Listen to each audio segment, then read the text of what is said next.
Hello and welcome to All Women's Football. It's another lower league lingo. We are back for the WNL and we're going to be talking all about the new people at the top of two of our six tables after this.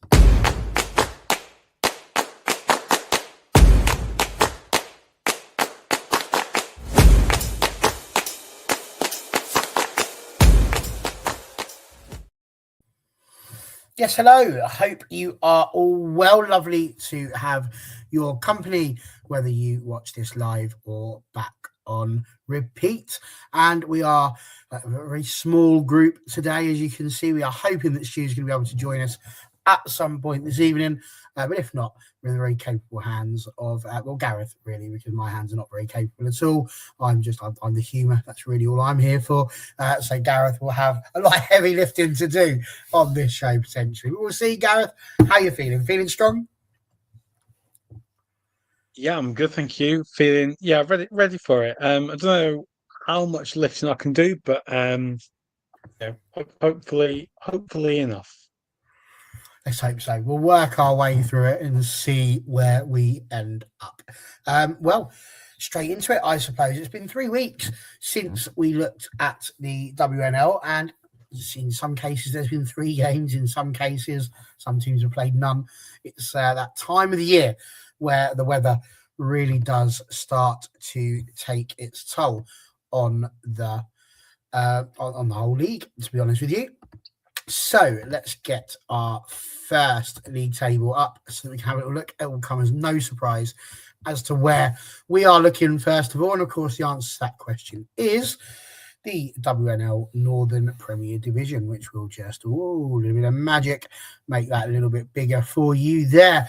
And you can see that not a lot of change really in terms of where teams are, where there wasn't much change at all, actually, Gareth, as I was running down this one, and I don't think I had to do too many, if any, positional changes. The points just keep coming for the likes of Burnley and Wolves at the top of this division, separated by the 1 point through a draw, and then a nice little 5 and 6 point gap between them and third. Are you seeing this as being just a shootout between those two sides as it stands? And what do you make of the bottom with Halifax just squeaking out of the relegation zone? I think Rugby are clinging on to that charge at the top. But yes, I think the Burnley Wolves are two sides that are starting to pull away from everybody else. There are two sides that have not lost a game yet. Like we mentioned, I think the last time we did this show with Nick, the one draw that Wolves have had was against Burnley. So those two are, I think, the two that are starting to pull away, starting to turn that into a kind of straight shoot for the title.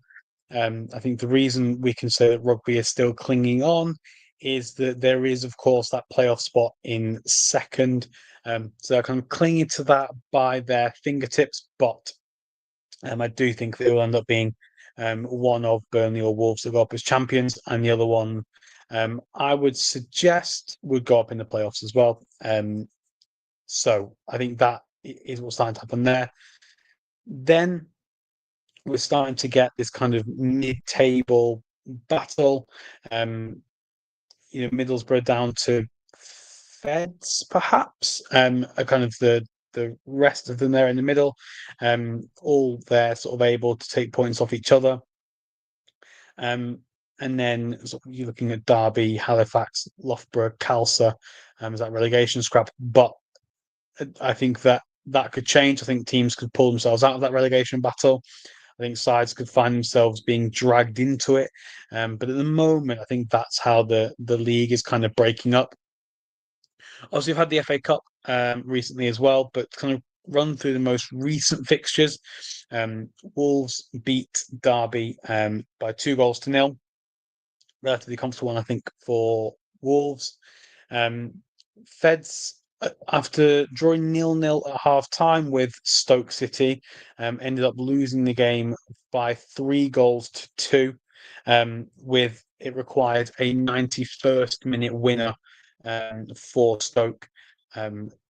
Feds took the lead, then Stoke pegged them back, Then Stoke took the lead, and then Feds pegged them back, and then Stoke finally got a winner late on through a 91st minute Olivia Cook goal.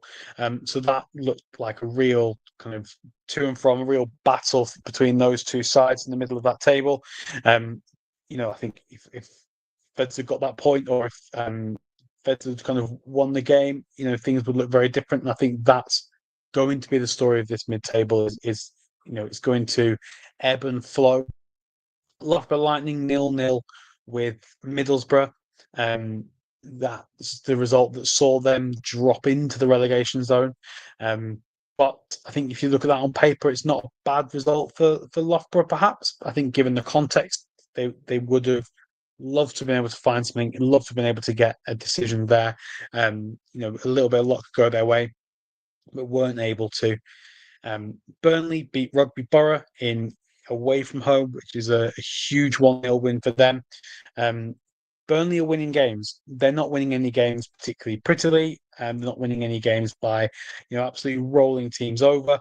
They beat Norwich 4-0 in the FA Cup, but in the league, they seem to be picking up results however they need to, by sort of grinding those results out. There's that 1-0 win against Rugby, 2-0 win against Derby, 2-1 win over Stoke, 3-2 win over Feds, a 1-0 win over West Brom, 0-0 with Halifax. Going back through to October, they're getting the wins that they need to get. May not necessarily be pretty, but ultimately, it doesn't really matter as long as those points are on the board, and they are. I've always said that I would much rather have points on the board than games in hand. I think Wolves are flying. You would absolutely back them to take advantage of that game in hand, but you can never be sure because these things happen. That 0-0 with Halifax and Burnley, one of those things could happen to Wolves as well. And then the final result to look at is the big one for Halifax, beating West Brom by 1-0, which saw them drag themselves out of that relegation zone. Second half goal for Eleanor Ashton saw them come away with all 3 points, which is huge for them. They've pulled themselves not only kind of off the bottom of the table, but out of the relegation zone as well. And that's huge. Now they'll be looking, if they can have another positive result this coming weekend, are they able to climb a little bit? We look at this weekend's fixtures. Derby play Rugby Borough, Halifax host Hull City. So it's another one of those results where you would imagine that Hull potentially are the better side looking at the table, but who knows what will happen. Middlesbrough against Burnley. Middlesbrough, a good side there, real mixed bag. Almost as average as you can get looking at that. 4 wins, 3 draws, 4 defeats. Could they cause a bit of an upset? Calcer hosts Stoke City, and West Brom hosting Loughborough Lightning. I think those two sides in the relegation zone will be looking at that as, can we snatch a point or more from this? And then Wolverhampton Wanderers host Liverpool Feds. Feds will be looking to cause an upset. Wolves will be looking to keep that pressure on Burnley. So some really good fixtures coming up. And then, of course, the following week is the FA Cup. And then I would say we're breaking for Christmas, but there is currently one game scheduled for the 21st, which is, if Nick was here, he would say it's a huge game because West Brom host Wolves. But that's how we're looking between now and Christmas with this league. And I think, like we say, I think those top 2 sides will start to pull away from the rest of the chasing pack. Yeah, you're right. And I mean, looking at the weekend, as you say, and how those games could potentially go, I think the key one there is Wolves have got that game in hand, and potentially by the end of this calendar year, we could well be seeing Wolves sat atop the table, which is quite interesting, since how Burnley have pretty much been in control of this league for pretty much the bulk of this season so far. So, I think it could be very, very intriguing now to see what happens there, and a really tight bottom of the table. And it's really weird as well, seeing that that Middlesbrough are in 4th, but they are as many points away from 11th as they are from being in 3rd. And that is always something that just blows my mind when you watch some of these leagues and see how they're doing. So, yeah, I think the Northern Prem absolutely is one of those where anything could happen, as you just say, and we should see those top 2 teams pull away, but you just never know what could happen. So you don't want to write anybody off just yet. Okay. Well, let's take a little look down at what is happening in the rest of Tier 3, which is, of course, the southern section of the leagues. And we've got new leaders. And it's not because Bournemouth have done anything other than not play a game, which is basically where the game has gone wrong. Watford have had a stunning month, really, in terms of what they've been doing. They've just made it through in the FA Cup, having beaten Saltine United 4-0. So that was obviously great news for them. But their previous 2 games in November were against Gwalia and Oxford United, and an aggregate of 9-0 win there, with Watford winning 7-0 against Gwalia and 2-0 against Oxford United away from home. And those 2 results were helpful. But without question, it was the fact that they played a game when Bournemouth didn't. And you will notice that Bournemouth have a game in hand. They've not played a league game since the 2nd of November. So it's been an entire calendar month. They've only played 2 games since then, both of them in cups. The WNL Cup, which they beat Exeter City in, and then in the FA Cup, where they bopped, I have to say, Leyton Orient, which some people did predict on here. I have to say they did. Definitely, I say they, Stu, definitely did suggest that might well be the case. So Watford do sit top. Bournemouth do have the chance to go back at the top of the table with that game in hand, but they would need to win the game by 3 or more goals in order for that to be achievable. So very interesting with what's happening there at the top as well. Plymouth Argyle not a million miles away from it, very much like the Northern Premier. They're a side on the periphery that will be hoping to take advantage of any slip-ups. They are a side who also managed to play a couple of games in November. Again, Oxford United involved, a 1-0 win away from home for Plymouth, and a 5-1 win against Gwalia. It's just as Gwalia and Oxford basically feeding the top teams there at the moment. And those were the 2 games that they managed to play. Obviously, they also faced Oxford United in the WNL Cup, which they won, and Gwalia United again in the FA Cup. So it's been a bit of a double header there. It's a little bit like Man City and Chelsea in the WSL. They just seem to be playing each other every week at the moment, and I'm sure getting a little bit bored of that. But that's the top of the table as things stand.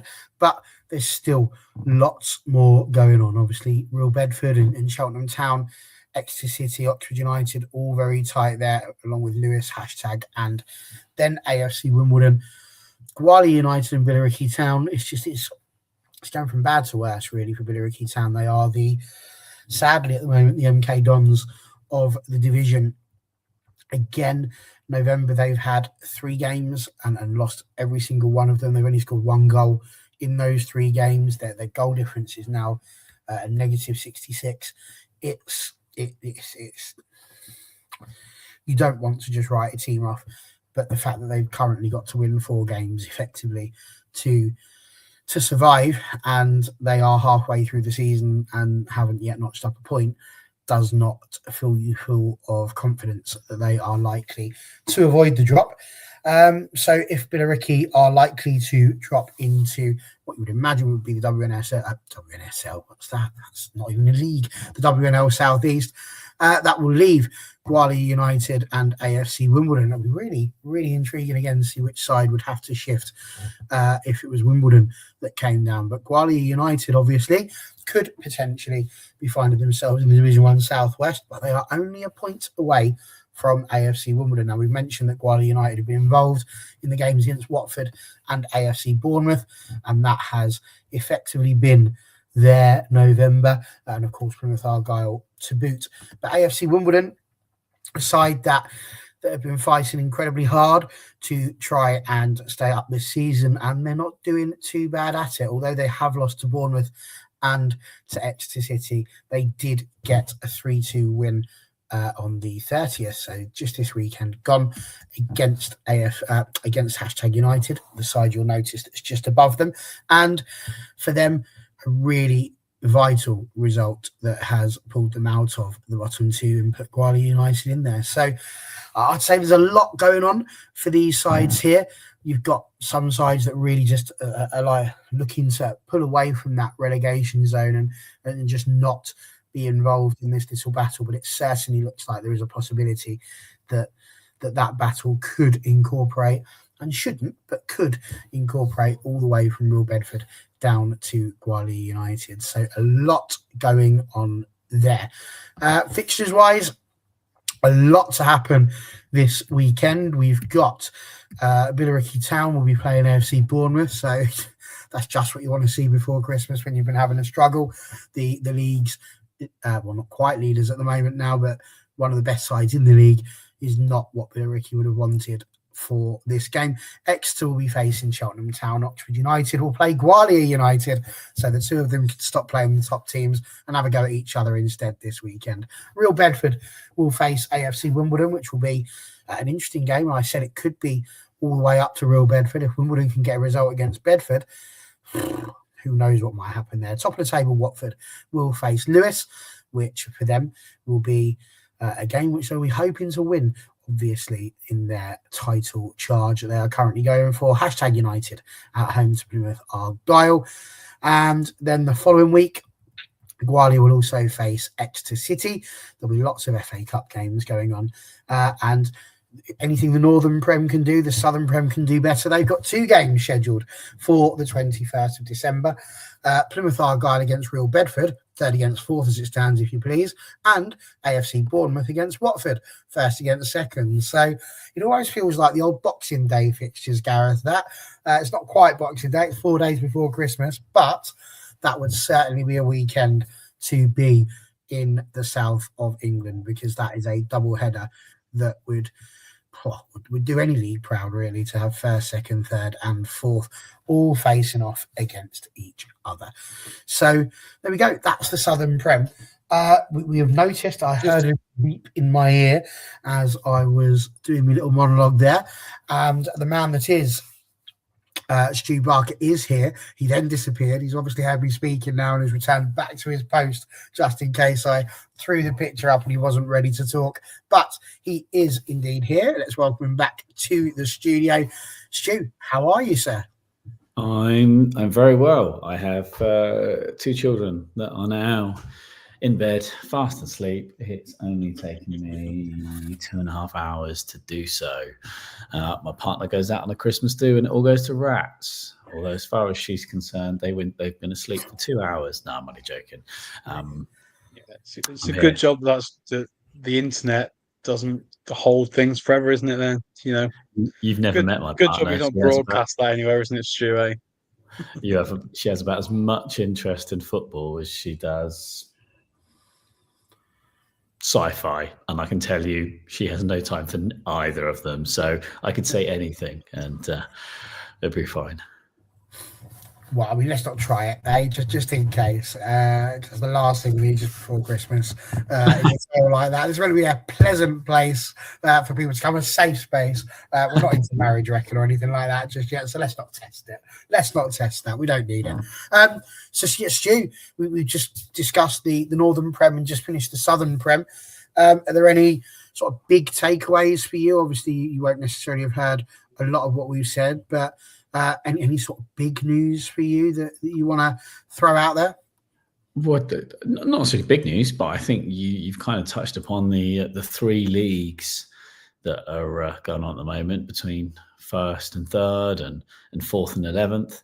So the good thing for Billericay, in their own little division, they are top of a team of 1.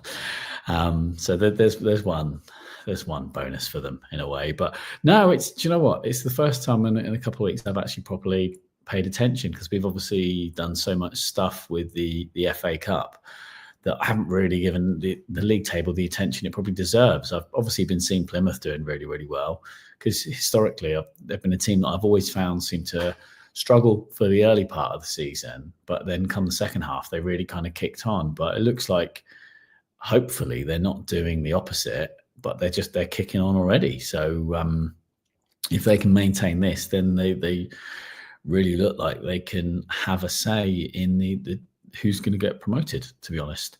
Thank you for telling me about the Bournemouth-Watford game while I was sitting here in the green room just listening out, and I was like, I'll tell you what, I wonder when that game is. That'd be really good. That'd be an interesting one. And then it's going to be on my doorstep in a couple of weeks. So, yeah, that's awesome. Hopefully, I need to check my diary because we don't have any games for Moneyfields. So, that might be a nice little game to go down from. Maybe I can give you a first-hand view on it. But ultimately, I think you guys summed it up really well. It's a really fascinating battle in the middle. When you first mentioned about Real Bedford potentially being in the risk for relegation, I thought, that's unbelievable. That's not true. They've had a pretty good season. But then when, look at it, technically they are nearabouts. But they've got enough quality. I think they will finish either fourth or fifth. But the rest of them, you're right. There was a case at Cheltenham, Exeter, Oxford, Lewis, Wimbledon, Gwalia. That could be in any order, to be honest. And I wouldn't like to put my money, your money, or Gareth's money on how it'll look at the end. Because ultimately, let's be frank, there's no real transfer window as such. So all it takes is one of these teams to bring in a 20 goal a season striker, and it completely changes everything. Ultimately, if any of them wanted to sign Annie Colston from Swindon, that'd be wonderful. We'll touch on that later. But yeah, it is as close as that. As Plymouth have shown in the past that they've been in around the relegation zone around Christmas, and then they'll finish comfortably mid-table, nowhere near the relegation zone. So yeah, it's gonna be fun. It's gonna be fun. I'd love to hear everyone else's predictions in the comments. Well, I think it's really interesting. Like, again, you mentioned about Bedford there. I mean, I don't think for 1 second they will be in and around the relegation zone, but it's absolutely crazy to think that it's just 2 wins for one side, and that could potentially pull them not just out of trouble, but far away. I'm sure we will see the league begin to split a bit more over the next sort of third of the season. But, I mean, I think the ones you said, Cheltenham down to Gwalia, absolutely could well be in trouble. I think hashtag are the ones that I've got my eyes on the most really on this one, because we're used to seeing them flying high and doing incredibly well. It's a really strange situation to see them in. I'll tell you one interesting thing about this division. This division just shows how delicate squad balance is. And what I mean by that is all it takes is a manager leaving or 2 or 3 star players moving on, and the whole team, it just completely turns. Billericay, hashtag, a great example. Lewis, I think they're kind of doing quite well for their position, really. They've had a lot of rebuilding to do, and I don't think you can underestimate the challenge of shaping a championship team that were effectively semi-pro, closer to the pro end of that spectrum, to then go for being effectively an amateur club again, and having to change their whole business model behind the scenes. So I think they're in a perfect world, they'd have a big benefactor and they'd be able to do it a bit quicker. But they look like they're slowly building, and I think they're going to place themselves over the next season or two to be someone that's going to be pushing for sort of top 3, top 4, and establishing themselves as one of the strongest sides in the division. And Oxford United are going to be a really interesting one to watch with Liam Gilbert going back there. A good win against Lewis, I believe, at the weekend in his first game back, and he's someone I know personally. He's a good manager. He's got a very good reputation. I think he's the sort of coach that players will go to a club for. They'll believe in his project, and they will believe that they can break into the top 3. I'd say so. Gareth, were you going to say something? Yeah, I was just going to say, I think what's really interesting about both of these leagues, the Northern and the Southern Premier, is Middlesbrough and Real Bedford, both of them in 4th place. but both of them, you know, you're not really necessarily looking over their shoulders, but also not really in touch with the three of the sides ahead of them either. I think it shows that if you get promoted, I mean, sure, both of those sides are well backed from kind of the boardroom, but if you kind of have that support and you kind of have a good summer of prep between the two, you can absolutely be competitive. And I think that it's sad that we kind of have touched on Billericay a number of times and how that reprieve maybe hasn't necessarily done them any favors. And with a negative 66 goal difference, there is only really one route that I can see them going on, and that is unfortunately out of the division. Yeah, it would definitely be a shame. Well, there we go. That's them. That is tier 3, well and truly discussed. And we're going to move on to now a division that I know, Gareth, you absolutely adore. Not so much this week. If I could sponsor a division, this is the one I think I would probably want to sponsor because it's mad. It's absolutely crazy. It's the Division 1 North, as we well know, and we've seen it time and time again. But I mean, this is crazy. I'm going to use the word crazy because Stu's already used the word unbelievable and he used it in a very good sense of the word as well. I couldn't argue with it, so we left it alone. But that's unreal. Well, it's not unreal because it's clearly happening. But Huddersfield, Cheadle Stingers, and Wythenshawe all on 22 points. Gareth, take us through it. What's going on? Great question. Yeah, it's a close one, isn't it? You talk about Huddersfield, Cheadle, and Wythenshawe all on 22 points, but Leeds are only 2 back, and they've got a game in hand. So, there are 4 sides sort of carving out that top. But Chorley not a million miles behind there either. Yeah, it's a close one. I think some games are tricky, aren't they? When you kind of sit there and you're involved in it, and there's a result, and you think, I'm not sure that properly summed the game up. So at the weekend, Huddersfield went to Wythenshawe, won the game 1-0. For me, I don't think it was a really close game. I think Huddersfield are the best side that we've played this season. I don't think we necessarily deserved to lose the game. I thought we played well. Ultimately, we didn't deserve to win the game, though, because we didn't score. I think if it finished 0-0, 1-1, I think both sides would have walked away and gone, yeah, I think on balance, that was fair. I think they had the bulk of the chances in the first half. We had the bulk of the chances in the second half. They just took the one really clear-cut one they got. And that's how these things work sometimes. I think that's the way the cookie crumbles, I guess. Cheadle played against Durham Sestria, and it was a late winner for Durham Sestria to kind of give them the 3 points and pull them away from the bottom 3. And Leeds United had a comfortable win over Stockport County with a 3-0 victory there. I was speaking to somebody from Stockport earlier in the week who said that Leeds United were the best side that they have played this season, whereas for me it was Huddersfield the best side. I think if any side finishes above those two, I think they'll be in a really strong position either to win the title or to get promoted through the playoffs. But it's cracking. I absolutely have no idea how this is going to go. There's games to go till Christmas. Things could look very, very different. Kind of by the time we all sit down and start tucking into turkey, I think any of those 4 sides really could be top of the table. Chorley absolutely will have some way to go about determining that. They drew with Chester the Street at the weekend 2-2.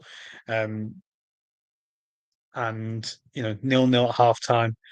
Second half comes along, and there's 4 second half goals to see either side go away with a point.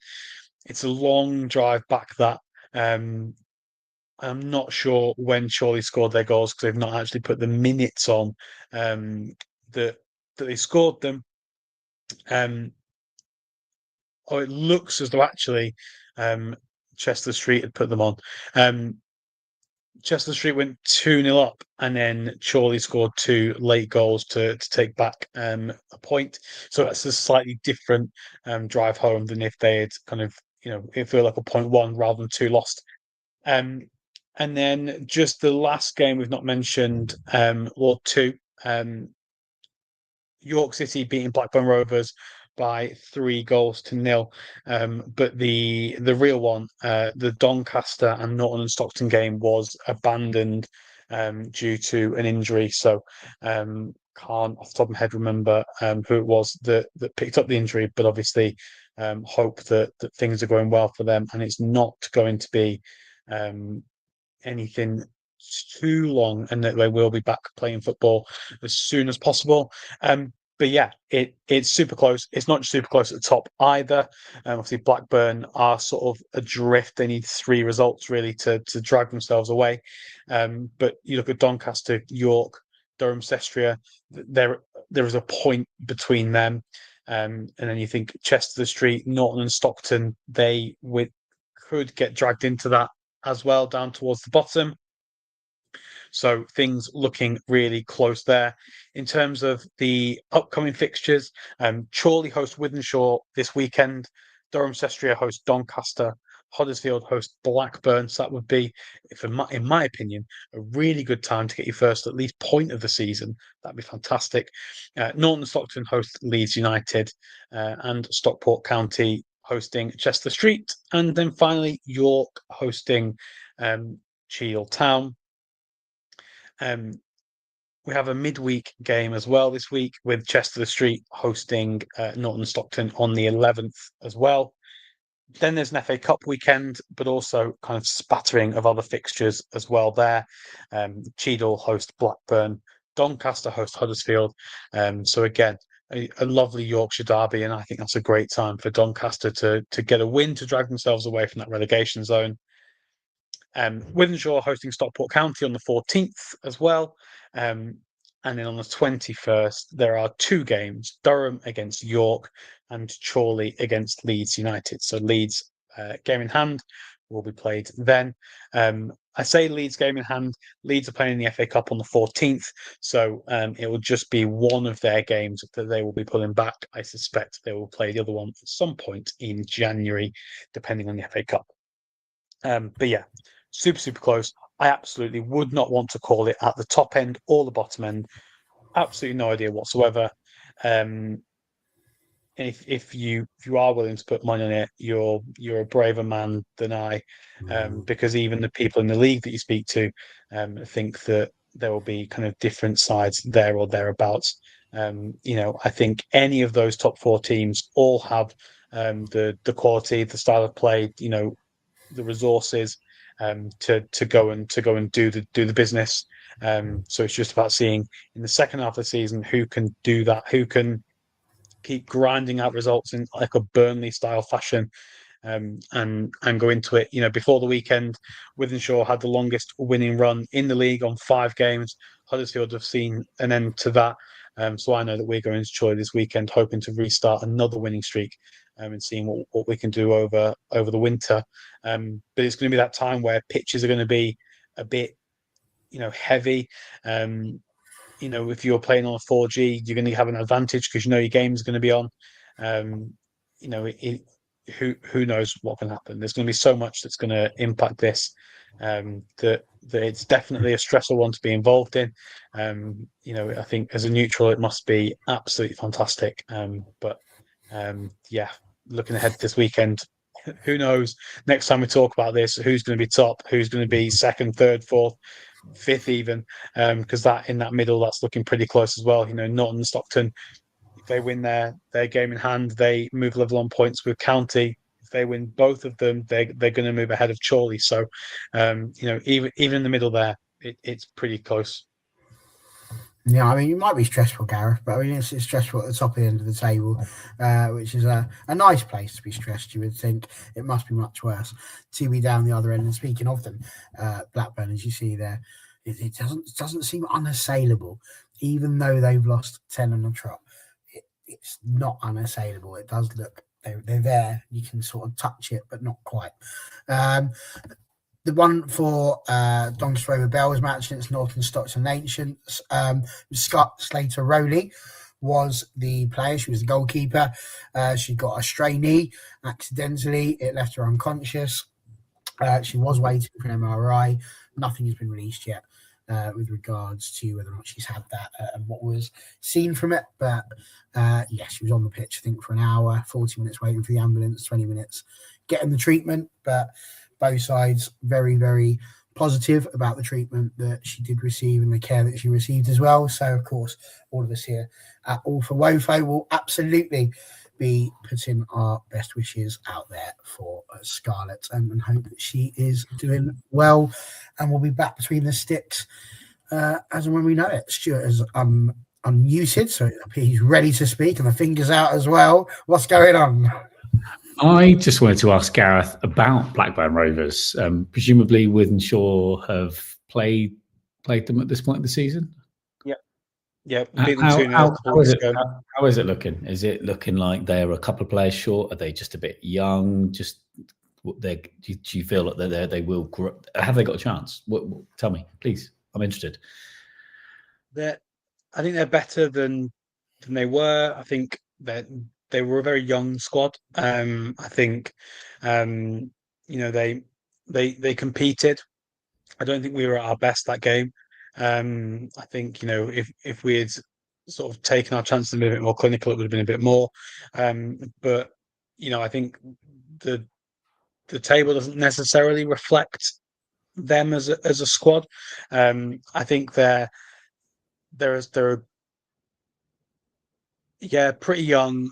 I think they've kind of pulled together a team relatively sort of quickly over the summer, and things are starting to shake out a little bit. I sort of wondered before we played them, like, are they going to finish the season on no points? And I'd be surprised if they did. I think they will pick up points against. Well, I thought they had a chance of picking up points against York. They didn't in the end.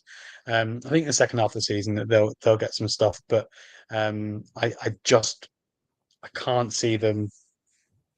They needed to win it 3 games really now to be out of it now. And that's before other teams around them pick up points. So I think it's probably going to be a tough ask.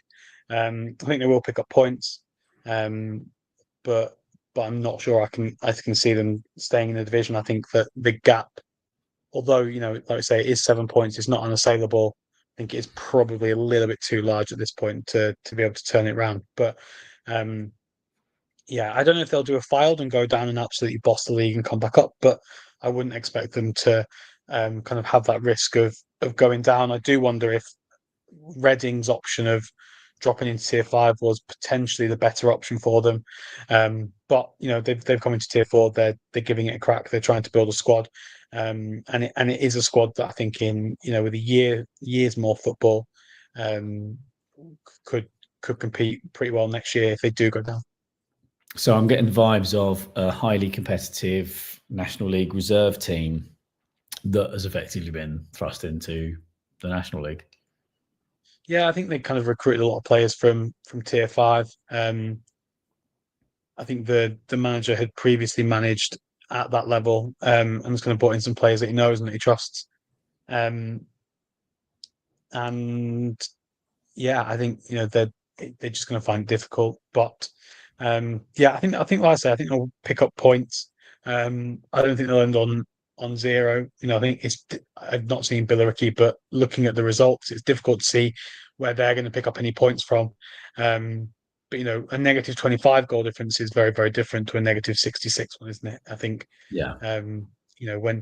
When they're in games, they're in them. They can keep it close and competitive. I just think when they go a goal or 2 down, there's just not really any way back for them. Yeah. So I think I'd be interested to see how they cope if they score first, for example. Like when they played Chorley, they kept it competitive. It was like 2-2 at one point. then Chorley got a third, and then went and got a fourth, a fifth, a sixth. Yeah. I think that's the tricky thing for them, is staying in games after when things start to go a bit pear-shaped. Seems pretty reasonable. Again, that goal difference is exactly why I said that it didn't necessarily feel unassailable, and that should give them some comfort. You would hope that it's not quite out of the woods yet, but they're certainly maybe not hurtling towards the bottom floor, but they're certainly taking a slow walk towards it as it stands at the moment.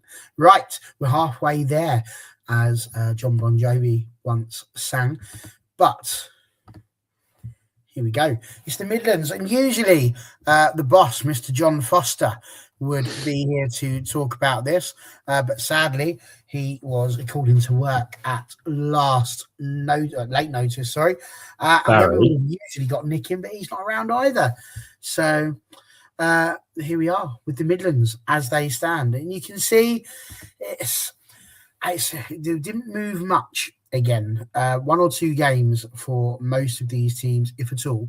Peterborough United still sitting at the top of the table, and that's with the game in hand over all of the 6 teams below them. So sitting pretty, some might say. Boldmere St Michael's just below them, Leafield Athletic and Barnsley Women, probably the 4 teams that will be looking like they've got any chance of really challenging at the top of the table. Sheffield and Notts County, Worcester City and Sutton Coldfield Town, really the sort of the next group. But Sutton Coldfield also with Kiddie and Northampton Town having to have a little bit of a wrestle here with Stourbridge. Lincoln United are still down there on 1 point, and that's not ideal for them either. It's a bit of a sad story, really, everything that's kind of gone on around the name Lincoln at the moment, and hopefully that will put itself together as we move into next season. Right, what has happened? Well, Peterborough United have had quite a nice November, as you would have expected. They had the big win against Boldmere St Michael's at the beginning of the month. They then defeated Leafield Athletic, 2 good home games, a draw away from home at Barnsley Women, and then of course they won in the FA Cup against Wallsend BC, and that has given them, like I say, a really, really nice November. Boldmere will of course be a little bit disappointed to have seen Peterborough do as well as they have, and to be on the other end of that defeat, which has ultimately cost them top spot. But equally, the defeat to Sheffield wouldn't have helped. A good win, though, against Kidderminster Harriers was then followed up by an exit in the FA Cup with Liverpool Feds, and the weekend they managed to defeat Leafield Athletic. And it's for those reasons that when you're looking at this division, you just sort of think that Peterborough look like they are going to be on track to make it into the tier 3 sides. Everybody else, you can see they're really fighting quite hard. I'll drop down to the bottom again just to give you a little sense of how Stourbridge are getting on. Usually when John Foster talks about them, he's talking very much about them probably not staying up this season, but a draw against Worcester City, a win against Northampton Town, a bit of a humbling against Hull City in the FA Cup. But those 2 results against Northampton and Worcester City, incredibly helpful for them and have really given them a good shout, with Northampton Town being the side just above them. Dragging them back into the mire is certainly not something that Northampton would have wanted. Their recent win against Barnsley Women will be one that they'll be incredibly pleased with. Their defeat to Middlesbrough in the FA Cup also giving them the opportunity to just focus on staying in the division. And John Foster's second team, Kidderminster Harriers, also doing quite well. They're also out of the FA Cup. And despite defeats against Boldmere St Michael's and Leafield Athletic and Worcester City, they did beat Redditch Borough in the FA Cup previously to that, and Lincoln United before. So can they stay out of it? I don't know. I'm going to hand over to Stu to see if he can add any more context to it. It's not really where I spend my life here, looking at the Midlands, but I know that Stu has a little bit of knowledge around there as well. So we'll throw it over to you, Stu. Anything else you can tell us about this division? No. I can't. I think you summarised it quite well. Though, to be fair, that's the only reason. Not because I don't know anything. I think the league very much speaks for itself. Again, with your Bon Jovi quotes, you could argue that Lincoln United are living on a prayer. But yeah, it's looking fun. Actually, I think it's obviously this one's sort of split up into two leagues already, from 6th down and 5th up. But I think you've got some really good little interesting narratives there, and all it is, it's a good strike. You're a good striker away from doing well, or in Northampton Town's case, you're a good striker away from flirting with relegation ultimately. So it is all really close, and I'll be really interested if any of these clubs are kind of really looking at their networks, whether they're looking at who's scoring goals in the 5th tier, who can make that jump up and be that player who can, if not fire them to promotion, at least fire them to sort of mid-table stability. So some really, really interesting narratives, and I think it'd be really interesting to almost, if we find ourselves with a free week in the new year, to kind of sort of screenshot these divisions and kind of see where they've kind of moved to and from. It's anyone's at the moment. It really kind of is, to be fair, and looking at how the fixtures take them up towards Christmas, Lincoln United have got a tricky game this weekend against Leafield Athletic. It's not what they would want being in the position they're in. Northampton Town, though, will be playing Worcester, which is certainly a game that you would have to say is winnable for both sides there.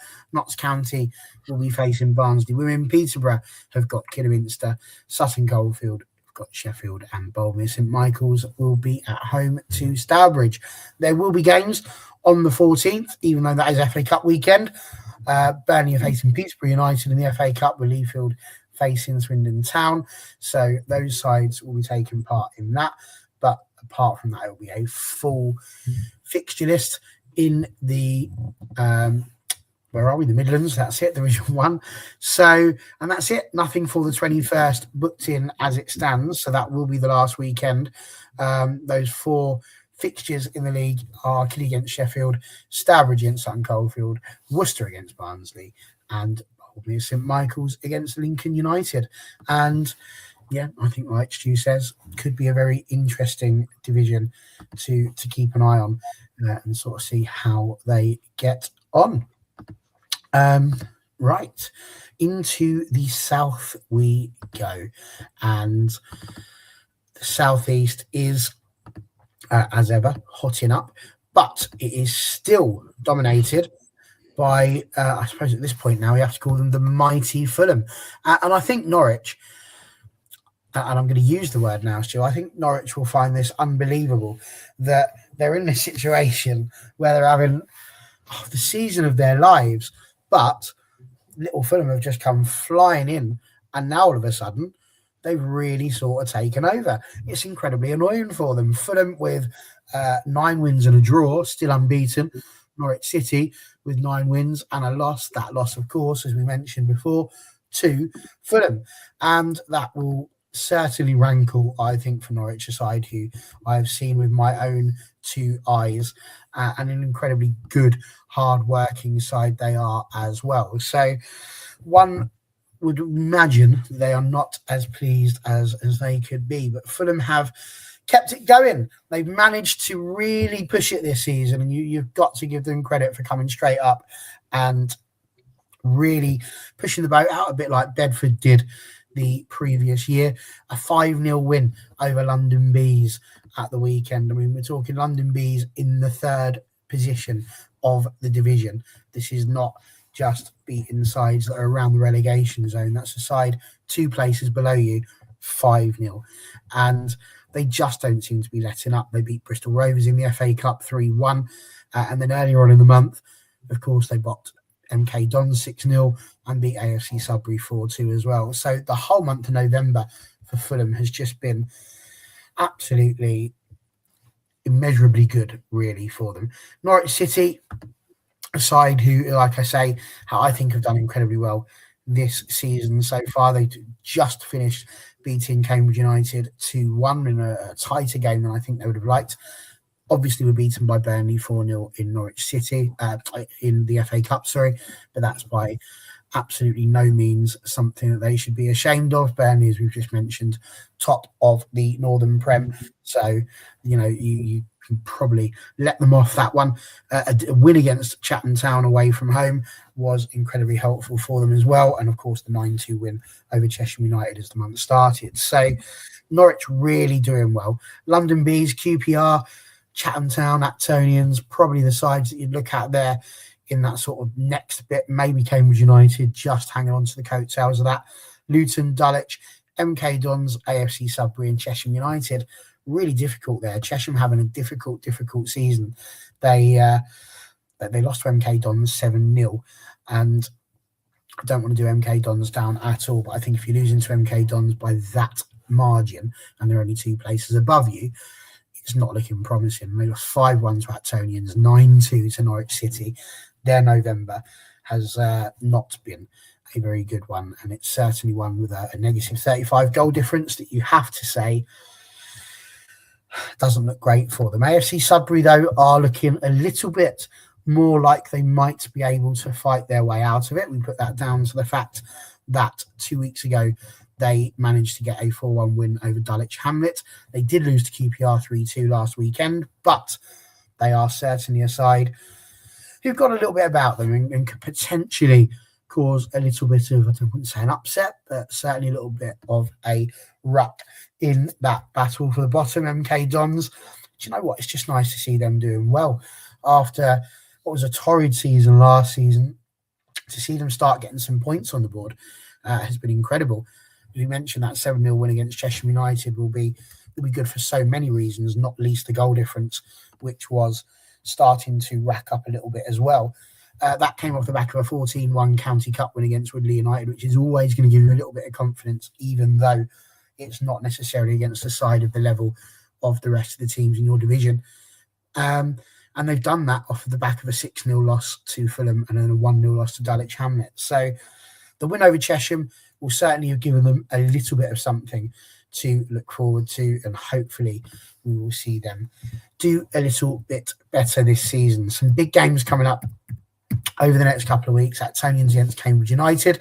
Sudbury will face MK Dons. Cheshire United have got Chatham Town, which doesn't feel like the easiest of games for them. London Bees with QPR, and the Luton Town will host Fulham, while Norwich host Dulwich Hamlet. So those games you would think probably likely to go to form without too much of a change at the top of the tables. The following week, though, there are a few games going on. Norwich will have an opportunity to retake the top of the table as they go away to Actonians, with Dulwich facing Luton and QPR against MK Dons. And the reason, of course, they will have the chance to do that is because there will be 3 FA Cup games involving sides from this division. London Bees are away to Dartford, Bournemouth at home, as we said, to Fulham, and Sutton United Ladies will be hosting Chatham Town. So they will be in FA Cup duty.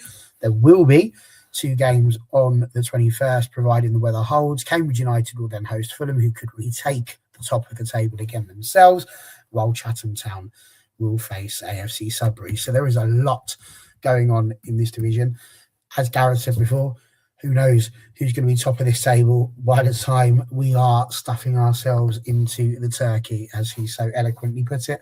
It's very difficult to tell. The smart money, probably on Norwich, probably on Fulham, with regards to the way they've been playing so far. But again, you just don't know what could happen. It looks very exciting. Stu, anything you would add to this? And Gareth as well, if there's anything you want to chip in, do feel free, of course. As you touched on, Milton Keynes Dons is a victory, was a big one for them. They've obviously had a lot of adversity through the people I know in the MK Dons camp. They've actually tried to keep it quite positive. They've been quite buoyant this year, and hopefully they're a little bit like I said with Lewis. Like it's such a massive change when you come down from a division where the infrastructure is so different, and that they were a highly competitive tier 3 side that just had everything completely ripped out from underneath it. And they're having to do that rebuild with young players, and a little bit like why I asked the question about Blackburn Rovers before. Like this young group look like they've had that year together where they've had some hammer-ins, they've had some real hammer-ins, and they've done really well to keep sort of morale up as much as they can. But they've kind of got through that sort of real dark time, and hopefully we're starting to see a point now where they can start to build on it. And they've got that little. They could be looking up at 8th place at the moment, and I think if you could offer them finishing 8th by the end of the season, they'll probably be relatively content with that, in the hope that they can be a little bit more of an attractive prospect in summer. They can bring in a few players. And on that note, that you look at Chatham Town's FA Cup match, they should be favourites. They win that. That's a good little bit of money in the bank, hopefully, for them. Are they that one striker away from pushing QPR and London Bees for that 3rd place in the division? Because that's going to be a tight little battle, and not necessarily to rule out Actonians either, and even Cambridge United. So again, another little the nice thing about these divisions, I know we might sound like broken record and we're talking about the same thing with each of them, but each of them do have these really good narratives that keep them interesting. There doesn't really seem to be absolute runaways at the top that they're already promoted. There are little title races, even if most people might have their favourites, but I think it's looking good. I think that game between Fulham and Norwich is going to be a huge 6-pointer, because it's whoever blinks first between those clubs, really. I think Fulham probably have the edge, but I think Fulham, while the infrastructure is good at Norwich, the infrastructure at Fulham is fantastic. They're ready to compete in the 3rd tier. Ultimately, they've got an infrastructure that would be the envy of quite a lot of the teams in the 3rd tier, and it's no surprise that, funnily enough, it's come from a Premier League budget. But that's what we want. We want these clubs to be spending their money on the women's team. Granted, they could probably just chuck them a little £1 million here and there, sign an Annie Colston or someone like that, and really go for it. But they are going about it a sensible way. They've got a very good setup, a very level-headed boss who seems to be very popular with his players. So, they seem to be in the driver's seat for that one at the moment. But it's football. Football, Barry. Certainly is football. Don't start throwing the cliches out. I might go all Roy Hodgson on you. Gareth, anything you want to add? Because I know you've got a little soft spot for Norwich City, what with them being so close to the land of your birth. No, nothing really. Just like we say, it's just broken records, like Stu said, but it's good to see that there isn't any one team in any of the leagues that are pulling away and running away with it. There is always something competitive. And what I will say is, if Fulham or Norwich do go and seize the initiative, I would be surprised if the other one didn't get promoted anyway. So I wouldn't be shocked to see both of those sides in the Division 1, the Southern Premier Division next season, regardless. It would be nice, absolutely. And you would be, at the moment, very difficult. Well, money. Well, depends if you see me really well, there's another club in Portsmouth. Stu usually nod if he agrees, and I'm just going, that's why he's not nodding. Very difficult to disagree, I was going to say. Well, I guess we'll probably touch on that in a minute. So I won't jump ahead. We are going exactly there. That is the exact place we are off to, young Stu, and that is to the southwest. And again, a lot going on in this league. Stu, there really is. We'll just blow that up for everybody there. There we go. And again, you mentioned it yourself just now, and Gareth echoed it there, talking about how there's no one side running away with anything. There's always a side right below them. And there is a little side called Moneyfields there, running Swindon Town, land of my birth. Very, very close as well. And again, probably, I would argue on this one, probably the one division we've seen so far in the relegation zone, where actually there's not one clear side that look like they're headed for the drop. You know, you've got a good little gaggle there of 3 or 4 teams that could potentially get dragged into it. So it's all yours. The floor is yours once again, Stu. Talk us through what's going on over in the southwest of England. Well, let's start on that last point. Yeah, you're right. There's no one candidate for relegation in that division. It's 2. It will be Portishead and Worthing, and that's through it's no disservice to them, but they are just punching above their weight, as the boxing expression goes. Worthing were another side again. It just goes to show the fragility of a regime change, and I know the boss has been in there a little while and seen most of last season, but the team is just completely different to the one that finished last. That started the last. Well, their National League campaign a few years ago. To be honest, gone. The likes of Danielle Lane, and then them actually being effectively a bit of a feeder club from Lewis. Yeah, they've got a plucky young squad, but they're just not. They're not the quality for this division now. I don't know what happened behind the scenes and what caused the influx of players to leave, but when you do lose 7 or 8 players plus, you have to rebuild, and it's really, really difficult at National League level. The demands are high. The travel, the amount of training that you have, and I think if you don't have that set up off the pitch, then it's sort of natural selection, I suppose. And it's Portishead are another one of those clubs that they took the reprieve.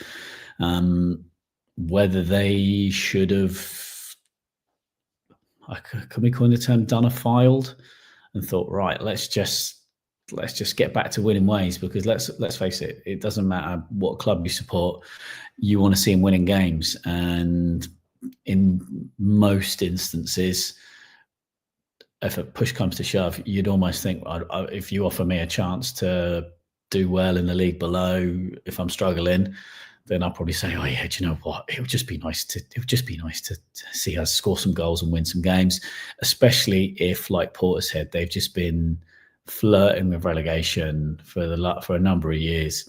I think the chance to kind of go down and rebuild might not be the worst thing, but they're a relatively modest club that rely heavily on volunteers. So what sort of rebuilding can you really do when you're playing at that level? Maybe it is just that natural selection.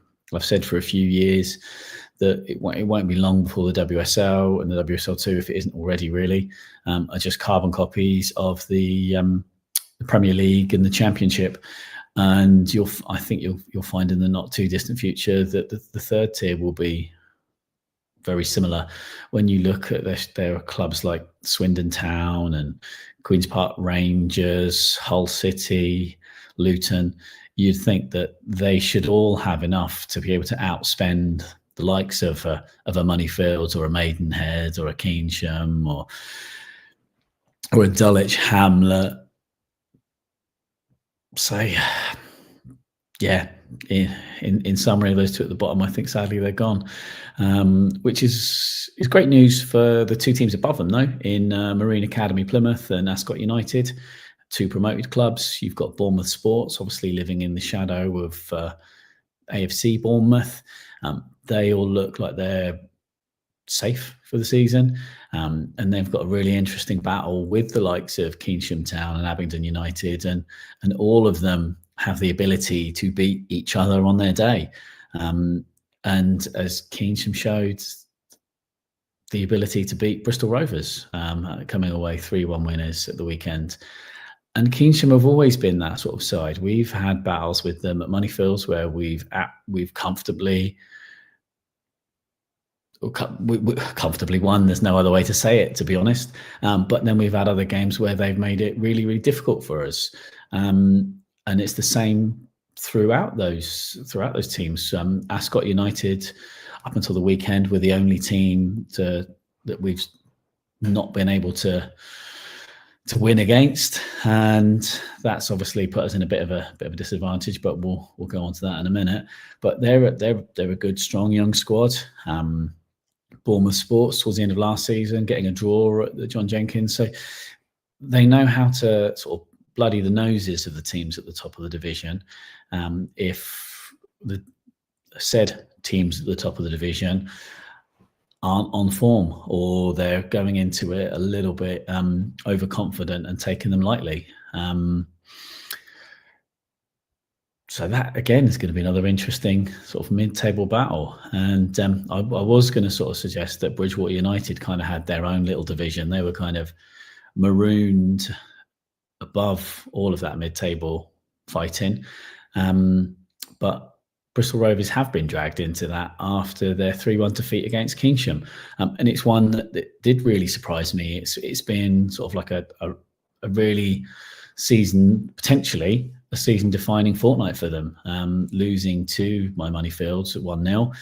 That is a game that we knew full well that if we lost that, it was going to be a big problem for us, because they would have leapfrogged us into second place, and it would have been terrible preparation to go into a game against Swindon. But yeah, they've lost a couple of players. I think Erin Bloomfield was a real loss for them. It just sort of never really seemed to get going for her when she joined them from AFC Bournemouth. A really physically strong striker, a great striker of the ball, knows where the back of the net is. But and I'll be brutally honest, she was one that sort of worried me a little bit. I think if you add extra goals to that Bristol Rovers team, and if you give her the chances, she's a 20+ goal a season striker, which puts anyone in a chance of finishing above where you would imagine them finishing. But she's now gone, Sherborne Town, and I believe Chloe Gilroy, another ex-Cherry, has also left them. So they have got their work cut out for them.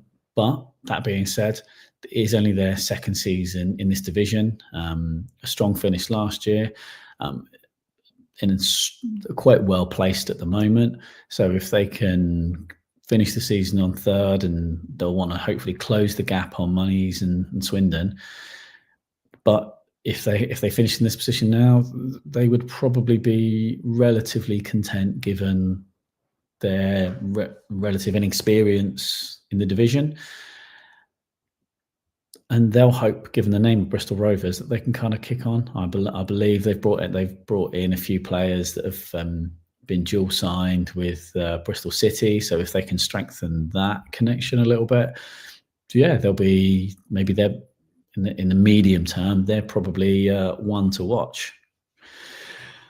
And there was a game at the top. Doesn't really matter. That's fine. We can move on. No, I kid. Yes, Moneyfields against Swindon Town.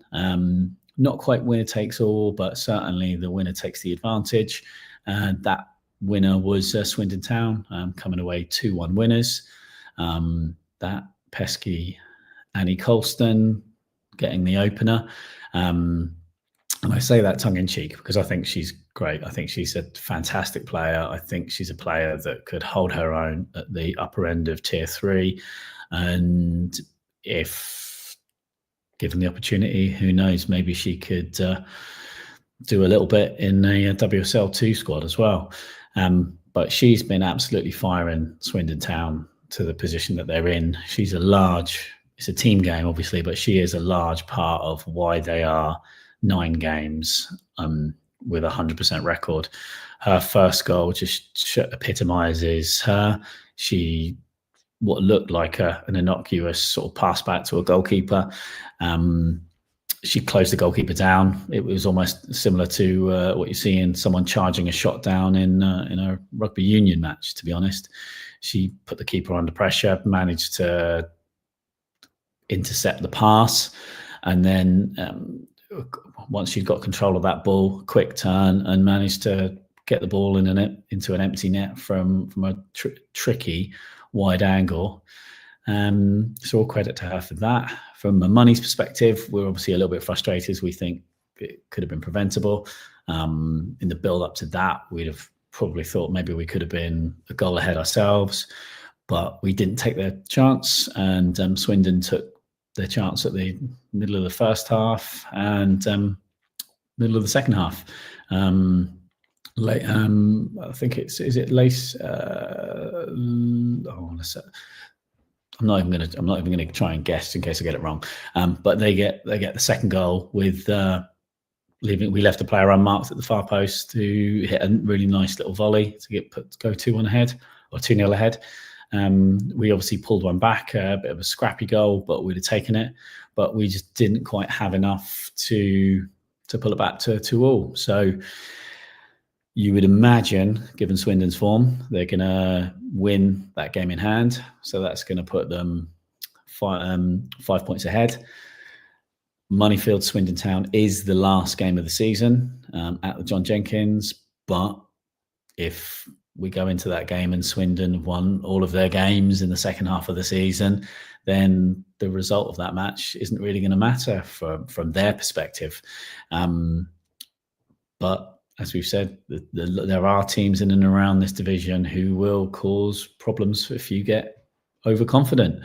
Just ask AFC Bournemouth, who hosted, I want to say it was, I can't remember if it was Keynsham or Portishead a couple of years ago. They brought them into the Vitality Stadium thinking, we'll get one of these sort of lower ranked teams in so we can celebrate with our fans and have a nice big win.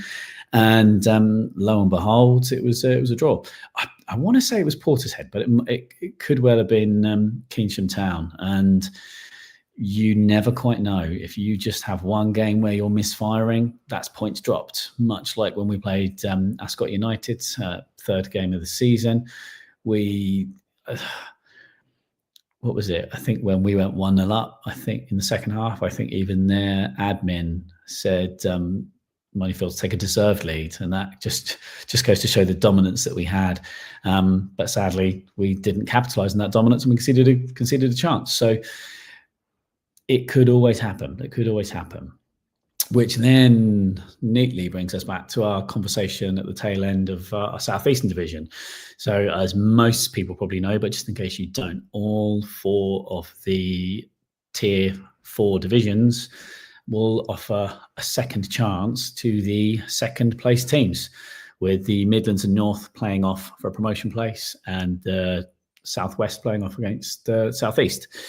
So as it stands, you would be saying that it would be Moneyfields taking on Norwich City, which would be an interesting matchup. If you know nothing about either side, you'd look at that and think, well, there we go. That's Norwich City's big Norwich City. We've all heard of them. We haven't heard of this Moneyfields. We got no idea where that is in the world. But yeah, it could be a good little underdog story. We're more than happy to be sort of the underdogs if it was to go to be that scenario. But the pressure's on Swindon Town now. We know what we need to do at Moneyfields. We just keep winning our games, put pressure on them, and if they drop points, be ready to take them on. But still plenty to play for. Especially from a Moneyfields perspective, we've got the plate coming up, but we've got that. I'm sure we'll all discuss that closer to the time. So spare me the agony, guys. Come in and wrap this one up. Well, there's too much that we can add there. It's been a nice, thorough debridement of it all there. So well done. Very good. I think the key thing really to just sort of take away from that is that, as you just said, Swindon may well have the advantage, but it's by no means over. It's not even close to being over. We're not even halfway through that division just yet. So anything could happen. I mean, maybe not anything. Maybe Worthing aren't going to come up and on the outside there and win it. But, within reason, it's very much possible. And it looks like it could be an incredible season. And you mentioned him that Swindon against Moneyfields being the last game of the season is quite something. And Swindon are definitely firing well, which is good for them. And as you say, Annabelle Colston, that is a ridiculous return in terms of the amount of goals she scored. So very, very good. Well, I think that pretty much puts us in a position where we have completed the WNL. But I do just have one last question, which I feel I should throw out there, because obviously the TV picks for the FA Cup have been put out there. Gareth, I know you're incredibly overjoyed to see that it will be Wolves against Nottingham Forest, who will be on there. I believe I said that was the one that I thought might be picked, so I'm very pleased that I was right, because that's always a pleasure. You don't necessarily agree with the decision, though, I don't think. No, and not purely because I think that when you've got a limited number of TV picks per round, so 1 in the first round, 1 in the second round, 2 in the third round, I want to see as many different teams as possible get that spotlight. And obviously Wolves would have been the TV pick in round 1, but Telford were at home, so couldn't have been. So that's then why it went to the Cheadle Middlesbrough game. Wolves then were the TV pick in round 2, and now the TV pick again in round 3. It's a bit like Manchester United in the men's FA Cup, where they're on TV every round. I just think that there was an opportunity to showcase other teams that haven't maybe got that TV spotlight.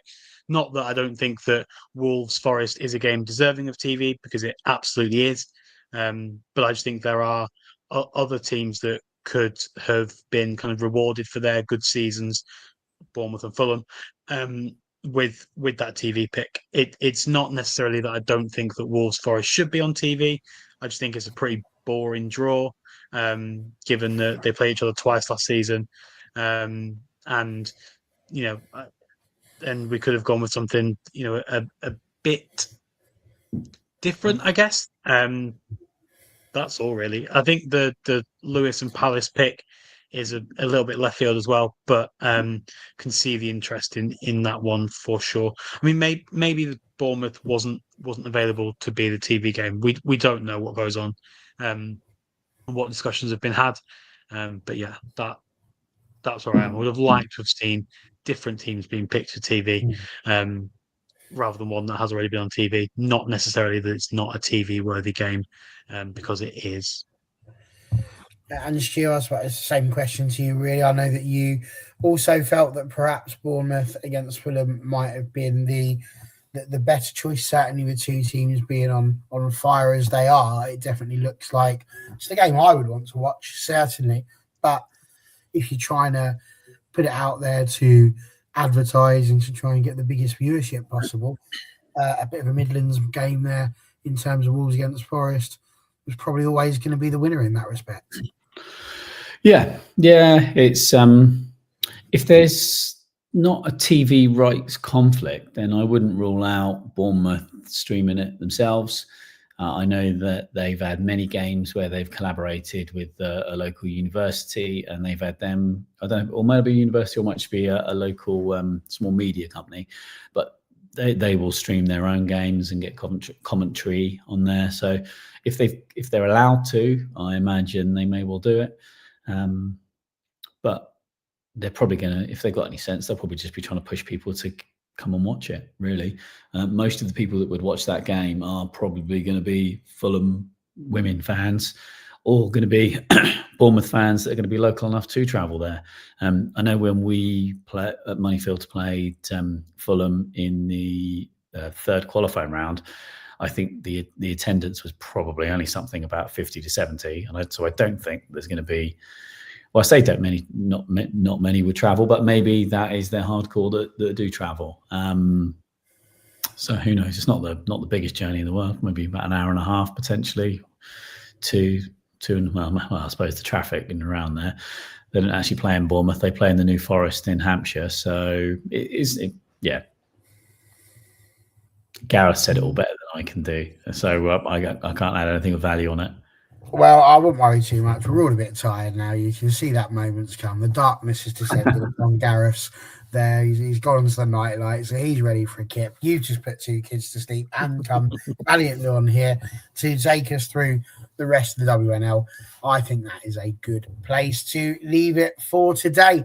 We will be back next week, I am sure, obviously to look at Tier 5. I think would be the main thing, and obviously we'll be looking ahead to the FA Cup. We'll probably back the week after to discuss the FA Cup, and then that's Christmas, pretty much. So I can't imagine what day is Christmas this year. Thursday, I think. I hate these sort of things. Yeah. Right, 25th. 3 weeks today, Barry. That's right. So we're not really doing a Christmas Eve or a Christmas Day show. So we'll definitely be having a night off there. And we won't be doing a New Year's Eve show either, I wouldn't have thought. So there we go. There'll probably be a couple of weeks off. Well deserved for everybody to have a break. But that's that. Stu, anything interesting coming up on Since 71 that people should know about? I would just urge everyone to go and have a little look at our Lionesses coverage. We've had quite an influx of photographers join the ranks, and they've been putting out some lovely work and some lovely photo diaries. I have just before I put the kids to bed, posted out Aidan Wilson's gallery from the England under 23s against the United States under 23s. And that would have been a fascinating matchup with some potential stars of the future. The only frustrating thing which I'm finding is that I cannot for the life of me find a United States team sheet online. So it's not just the National League. It affects the United States as well. You'd think that they'd be able to put out a team sheet somewhere, but no, I'm struggling. I've not given up hope, but I've been struggling. And you shouldn't be struggling for that. You should be able to get easy access to that. So all credit to the Lionesses who have quite a comprehensive report on there with full details of the lineup included. Really good wins against China and Ghana, indeed. So very, very good. I should probably add, Barry, that I did have the pleasure from reporting live from there and speaking to Serena in the press conference afterwards. Oh, get you. Yeah. All the proper journalists asked all the good questions about actual football. So before she left, I chimed in with to find out what she was doing for Christmas. And I can tell you that she's heading back home to the Netherlands to see her family, what she's looking forward to most. And as per my follow-up question, who's going to do the cooking? She's going to go to a restaurant. Wow. Well, I suppose you've got the cash to do it. Why not? It's extravagant and extortionate nowadays.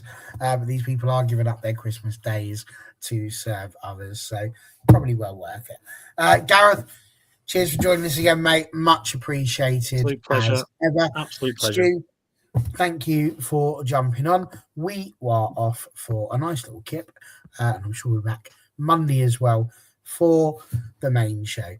Looking forward to it. We're on the countdown to Christmas. We're nearly there. Don't forget to open your advent calendar like I did. I had to have 3 in one day because I'd forgotten I put it in the cupboard. Don't be that guy. See you next time.